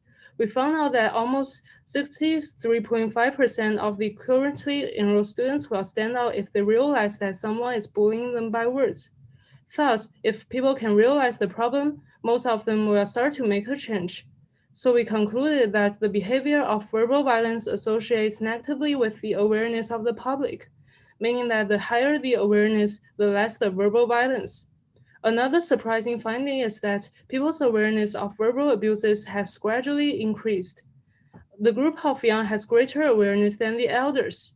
The awareness of verbal violence increased from 61.4% for the post-1965 generation to 72.6% for post-2000 generation.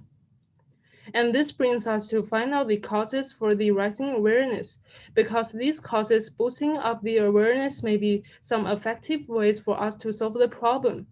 Fortunately, we found that in our survey, most of people respond that they start to focus on the violence because of some films, novels, or TV programs. To have more specific research, we did 3 case studies: the movie Better Day, novel Crime at Sad River, and the TV program Who's the Murderer? From analyzing the comments from the audience in these 3 cases, we found out that a large number of audience, especially the group of the young, is expressed that they are willing to stand out and fight against potential abusing behavior. And it can be inferred that proving the social medias may be one of the reasons of the rising awareness. Thus, if there's more companies start to film these topics, the public awareness will rise and thus decreasing the severity of language violence. And for us, a group of high school students, we can still do lots of things to make progress by elevating this awareness. In order to avoid the situation that people responded to our acts are only the people who have already heard about the term or interested in the term, we carry out a series of actions. So we firstly made a poster for everyone to know our existence, a group trying to improve language violence in schools. And we also designed a brochure as a paper media. And we have already given out this brochure in school, which is a place that language bullying may occur, but also a place for students to gain knowledge and shape their behavior. We wish that more people, including both who know about the term and who don't know, can all have higher awareness by reading it. Then we created our own official WeChat account, publishing articles about the overall situation and necessary introductions of verbal violence on campus. And we hope that the more detailed introductions can bring better understanding of the term. We receive about 800 to 1,000 readings for most of our videos, for most of our articles. And moreover, we filmed a short video. And our video shows different kinds of war weapons that different people suffer in their daily life. There may be somebody who have a sad appearance, or somebody who has great grades in their school behavior. And we made a contrast that the victims are pretending to be strong. However, they may actually feel bad. And after that, we carry out the message that the injured should stop their bullying behavior and the victims should try to not to keep silent. And in order to cover more audience, we post it on different platforms such as Bilibili and our WeChat account.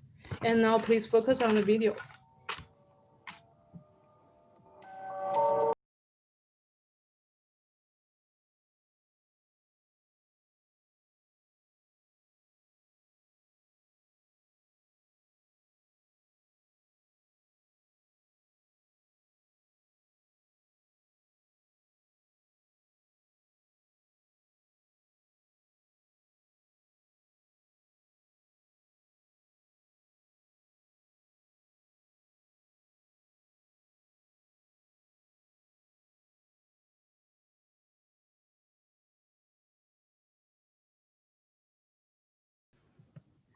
And our video has been successfully watched by over nearly 10,000 people on Bilibili.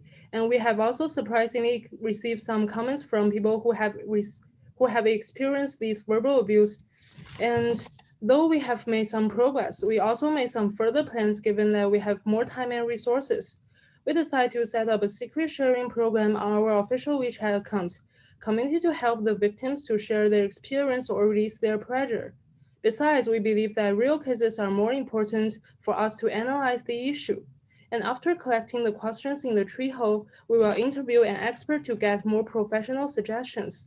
And besides, for increasing the publicity of our project and also for covering more audience in different regions, we will contact and cooperate with some Bilibili internet celebrity. And at last, I want to say that solving the problem of verbal abuses are really important, that these word weapons may be strong enough to leave irreversible hurts in students' hearts. After solving this problem, or at least lowering its severity, students can enjoy a happier school life and after school life. And that's all. Thank you for listening. Thank you, Team B29. I will now enter a Q&A session with judges. Judges, do you have any questions?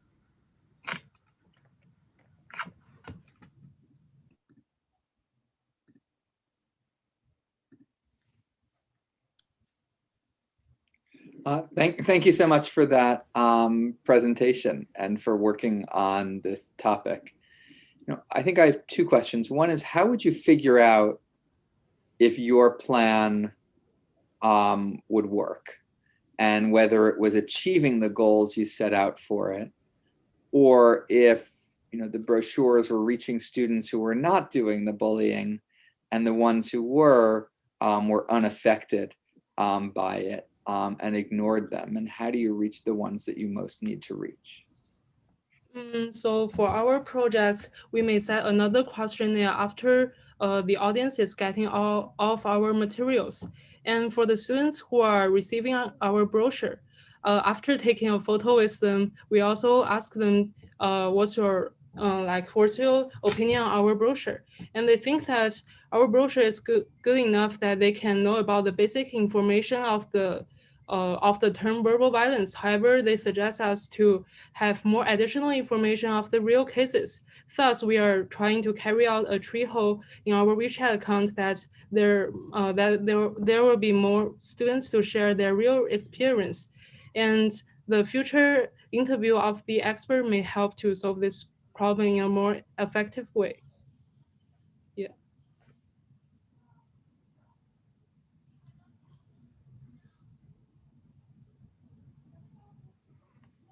Thank you.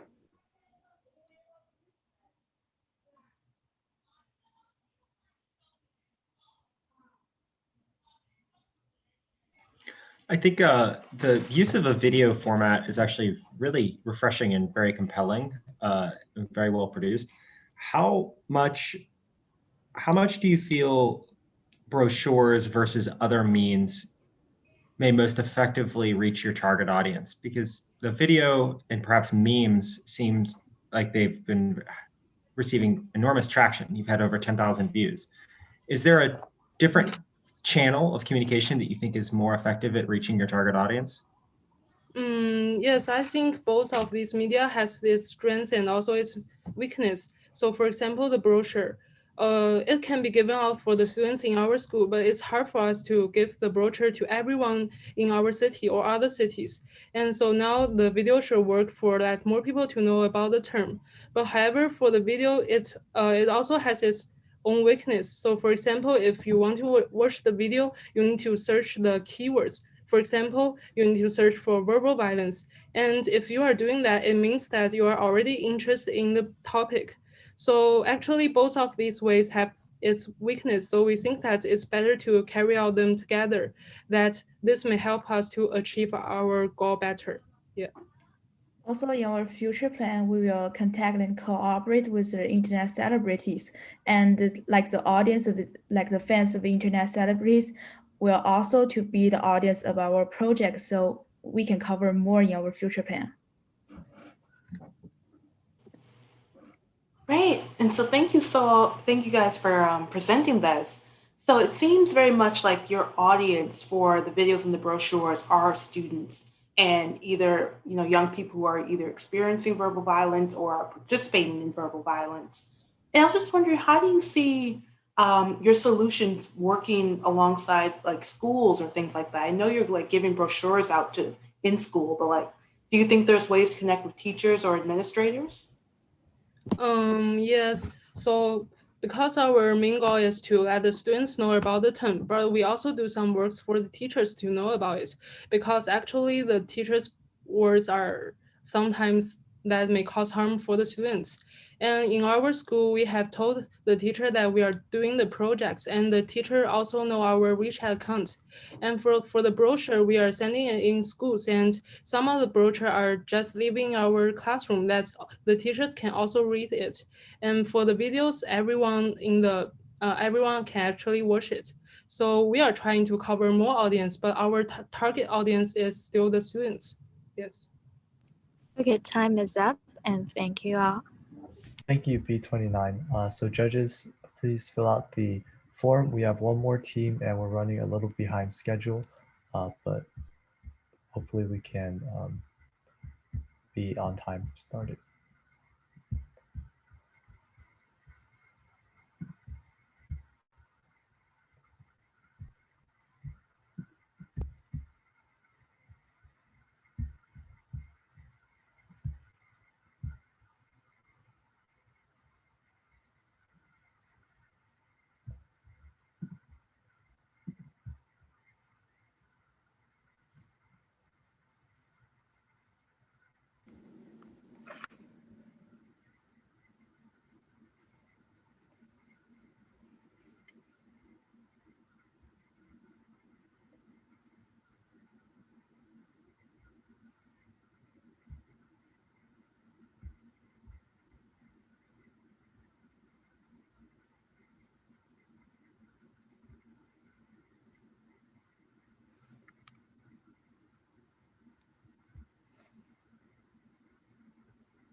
All right, B15, are you ready to present? Yeah. All right, good luck. Your time starts now. Hi everyone, we are Shanghai Miscellaneous Army, and our project is about how seniors break communication barrier with youngest. The aim of our project is to minimize the communication gap between old and young generations. And the communication gap means the occurrence of misunderstanding and difficulties in conversation in two generations. The main reason for choosing this topic is that we find ourselves lost in this inevitable situation as well. I was brought up by my grandma, so I would share everything with her. But in recent years, I find that we have less and less common topic, and sometimes I was impatient when she actively communicated with me. She said that she felt our relationship was getting colder than before, and she even shed a few tears when telling me that. And what's more, after doing the survey, I was shocked by the result. A lot of young people remain deep in the same trouble as me, which means the negative impact spread widely. Thus, it's significant to solve the communication gap from the old people's perspective. Well, to solve this problem, we conducted a research project. First, we identified the group of people that we were going to investigate.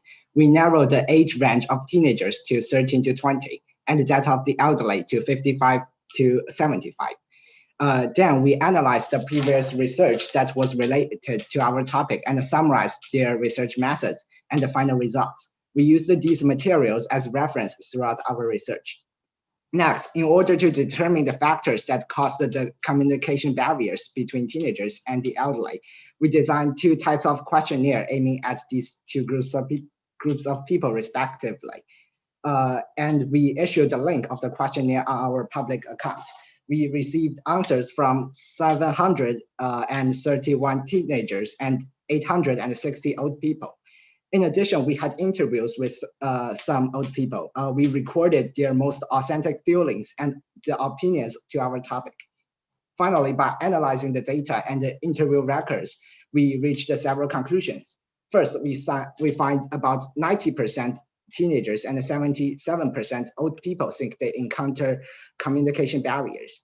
And in addition, in the interview, all the old people said they sometimes felt lonely. Therefore, we concluded communication gap is a very common and severe problem. We also concluded the four main causes of communication gap by comparing the data. And they are having a distinct understanding of engaging, absence of common topics, unwilling to let go of electronic products, differences in information sources. And that's all what we did in the research and the results. Based on the research we did, we first considered changing the young people to let them adopt to conventional ideas. However, we discovered that the solution has been practiced out by multiple scholars, yet the impact is poor. We figured that it is the young people who have control over the current society and trends, and it is the elderly who cannot keep up. Thus, we should start changing the elderlies to bridge communication gap. So our final solution is youngster-led lessons. By using senior colleges, the elderlies will be able to actively learn this new information from the correct people, which is the young people. Then we'll use public accounts to increase publicity of our program and upload our PowerPoint for elderlies who cannot get access to offline classes. We'll also plan to develop an app that provides guidance to the elderlies about how to use electronic devices and apply this app into our lessons. With our student-led lessons, we envision a healthy relationship between the old and the young. They can treat each other like a friend, enjoy talking with one another. The world we hope to create is where communication between the two generations is enjoyable. One example might be me and my grandma. After listening to many of our lessons, she realized the different tastes in fashion and made me choose the clothes I wanted to buy. She also apologized for nagging about the same thing and often jokes about people like her is outdated. And this is a perfect example of the removal of communication gaps. For the practice process, we have designed and piloted the elderly public welfare class, where young people will teach the elderly through public welfare activities to pass on continuously improving knowledge, ideas, and life skills. Cooperating with the current neighborhood committee and elderly school, we have found an elderly school in both urban and rural areas as pilot projects, and produced coursework such as internet celebrity culture for young people and how old people cultivate hobbies. The class solved the first, second, and fourth primary courses. We also have established a WeChat public account, Old and Young, to promote activities and concepts. We visited many elderly people and planned an online photo exhibition of listening to the old people talking about the ordinary life. In last but not the least section, we investigated the current situation of elderly people using mobile phones and designed the concept app to help elderly to use their smartphones, which solved the third primary cause.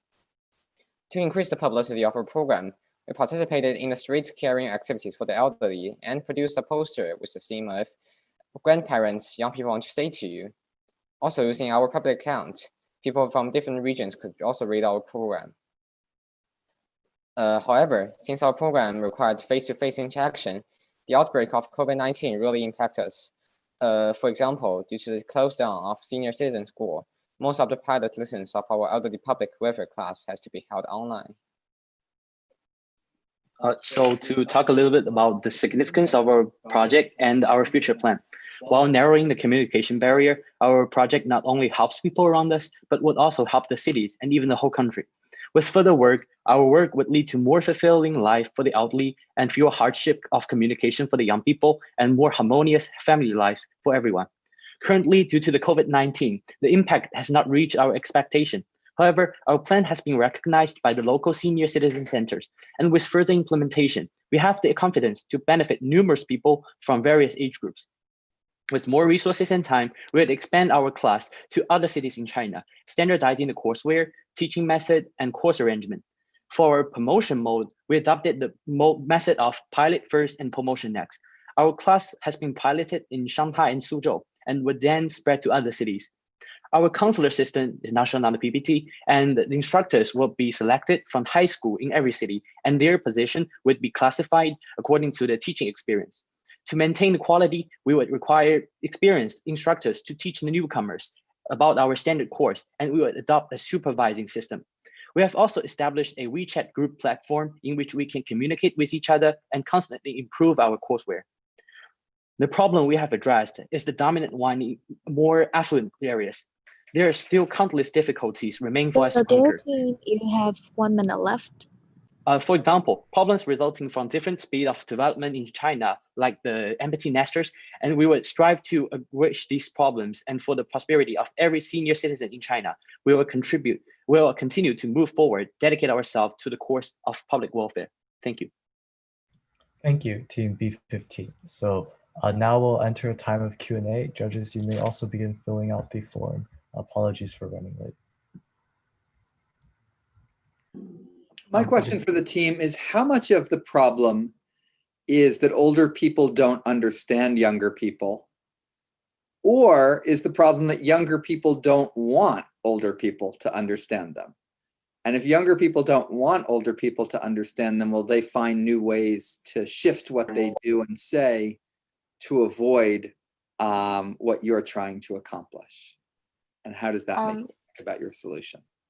Yeah, so we just sent out like a questionnaire with a question asking, do you really want to communicate with the elders? And actually a majority of the young people replied to our questionnaire, said that they want to do so, but they cannot due to the communication gap in between. So there's this need of communication between the two generations, but there's just a gap between them.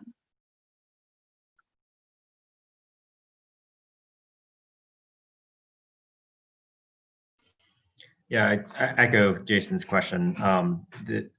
Oftentimes, when you survey participants, they may not be forthright with their true intentions, especially if there's an opportunity cost if they were to reveal to you that. One thing that I appreciate about what you're doing is piloting this in different cities in multi-modes with the app, a web interface, but also with your presence on social media. And I wonder if you've thought about making kind of controlled trials to try to see a comparison between your interventions in certain cities and then other cities that may have other interventions, and then maybe control groups that have no intervention at all. Have you considered some sort of test in that format?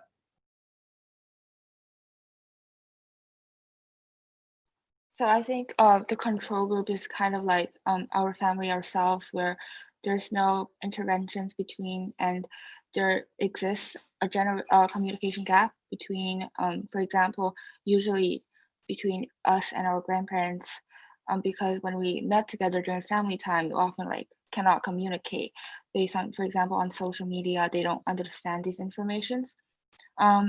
We haven't really conducted other interventions on other cities, but based on our like model of teaching, there's LEs who give us feedback saying that they really improve understandings after listening to our lectures. So I believe that there's certain improvement made after listening to our lectures, and the intervention thus kind of is effective. Great. So it feels like there are kind of two parts to your all solutions. So there's like the social media and WeChat piece, and then also the in-person class for the older folks. Do you feel that the older folks, like, will the class help them with some of the technological barriers? Like, do you feel the old folks will be able to keep up with the technology to be able to interact with the younger folks? For time limits, we only have 1 minute to answer the question. Okay, thank you. First, our major plan is the charitable class. The young people teach the old people, and all other like the WeChat account and the all social media things are to increase our to increase our population. And for the plan, we have the feedback that the elderly is saying that they are learning something from our class, and like we have the feedback from the senior center that saying that our course is good. And for the elderly, actually they don't need to be like as good as us while playing the electronic devices, but they might need to understand us why we are talking about something or what we are talking about. And yes, that would like alleviate the problem. I also wanted to add, like, the technological devices that might be hard. We actually have these like concept apps that has these simplified versions of apps where it allows us to have a clear version for these LEs to use them. And we will have these models created during class, which we will teach them how to use these apps so they can learn before using them at home. So it will allow them to better understand how to use the electronic devices. All right, thank you, Team B15, and judges, please submit your scores. In the meantime, I just want to say a big thank you to all the teams